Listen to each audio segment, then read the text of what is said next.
Bom dia, irmãos. Espero que você esteja tendo uma quarta-feira abençoada e que o restante também dela seja muito abençoado para a sua vida. Eu quero trazer uma reflexão para vocês aqui sobre Abacuque, capítulo 3, verso 2. Diz assim: Eu tenho ouvido, ó Senhor, as tuas declarações e me sinto alarmado. Aviva a tua obra, ó Senhor, no decorrer dos anos, e no decurso dos anos faze-a conhecida. Na tua ira lembra-te da misericórdia.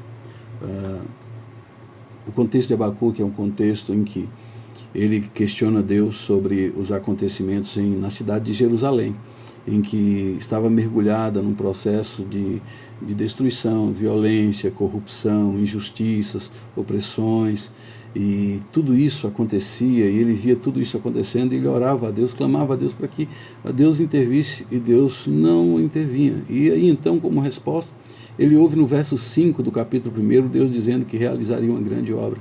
E que obra seria essa? Deus estava ali trabalhando para o bem da cidade de Jerusalém, para o bem do povo de Judá. E aí o que acontece? Deus vai permitir a invasão dos caldeus, e isso desestabiliza, mexe com o emocional, porque ia ser algo violento, algo que geraria mortes e traria muito sofrimento. Como resultado, Abacuque ficou alarmado com isso, nós já vimos no início do verso 2, mas na oração, ele ouve a Deus acerca das verdades de Deus, ele ora, mas na oração ele faz um pedido. Ele diz: aviva a tua obra, Senhor. Veja que ele diz que a palavra aqui, avivar, tem o significado primeiro de preservar, de manter vivo. Ou seja, Abacuque pede a Deus que mantenha viva a sua obra. Mantenha viva a sua obra. Ele diz: olha, aviva a tua obra, ó Senhor, no decorrer dos anos. Veja que ele quer que a obra de Deus seja mantida, que seja preservada, que continue viva a obra de Deus no decorrer dos anos. É interessante que ele não pede para ser tirada, para que Israel não seja, para que a cidade de Jerusalém e a nação de Judá seja livrada daquela situação. Muito pelo contrário, ele pede para que a obra de Deus seja mantida viva no decorrer dos anos. Por isso que no nosso contexto de desespero, de angústia frente ao corona, a nossa oração é que Deus mantenha a sua obra viva no decorrer dos anos. Mantenha a sua obra viva. Eu vou explicar por quê. A segunda coisa que ele pede é que ele mantenha e ele faça com que essa obra seja conhecida no decorrer dos anos. Ou seja, que essa verdade seja compreendida pelo povo de Judá, para que eles entendam que aquele contexto de sofrimento faz parte de algo que Deus, de uma grande obra que Deus está fazendo em Judá. Por isso que a oração dele é: Deus, mantenha a sua obra viva. Deus, e faz com que sua obra seja conhecida no decorrer dos anos. O que Abacuque pede, queridos, não é que seja tirada aquelas circunstâncias, mas que a obra dele, que o que Deus está fazendo seja mantido. E que aquilo que Deus está fazendo seja conhecido do povo de Judá. Por quê? Sabe, a vontade de Deus, o propósito de Deus, mostra para a gente algumas coisas sobre a providência de Deus. Deus criou todas as coisas e Ele preserva tudo que Ele criou. E a gente chama de concurso. Tudo que Ele faz, ele é a fonte primária, o poder, a fonte, causa primária de toda ação e que age em cima dos poderes subordinados que já estão pré-estabelecidos por Ele.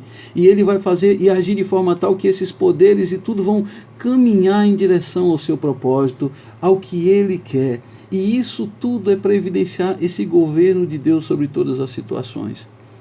O que a gente percebe nisso? Que aqui não é um acaso, não é falta de sorte da nossa população, não é falta de sorte do mundo, não é o destino do mundo, porque o destino não tem sentimento, o destino não é pessoal, o destino é frio, o destino não tem sabedoria nem conhecimento. O que nós observamos em todo esse contexto é a providência de Deus. Um Deus pessoal, um Deus que se relaciona, um Deus que ouve, um Deus que age, um Deus que tem objetivos em todas as suas ações. E aqui é isso que Abacuque está esboçando na oração. Deus, aviva a tua obra, mantenha a tua obra viva, Senhor, e que ela seja conhecida no decorrer dos anos. Quando eu conheço, quando eu sei que um Deus que cuida, um Deus que zela, um Deus que dirige, um Deus que faz todas as coisas conforme o seu propósito, está conduzindo todos esses fatos, eu entendo que por mais dolorosos que eles sejam, por mais difíceis que eles sejam, mas esse Deus, ele vai conduzir para algo que a gente vai ser abençoado, a gente vai ser dirigido para algo maravilhoso, porque é a sua obra, é essa a oração de Abacuque: aviva a tua obra, Senhor. E ele diz, para terminar, ele diz: na tua misericórdia, na tua ira lembra da misericórdia.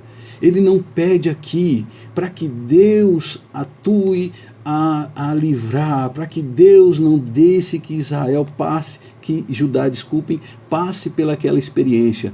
Ele pede apenas para que Deus faça o seguinte: na tua ira, Senhor, lembra da misericórdia. Ou seja, ele lembra a Deus sobre o quem é Deus, porque ele sabe que Deus é sempre um Deus misericordioso.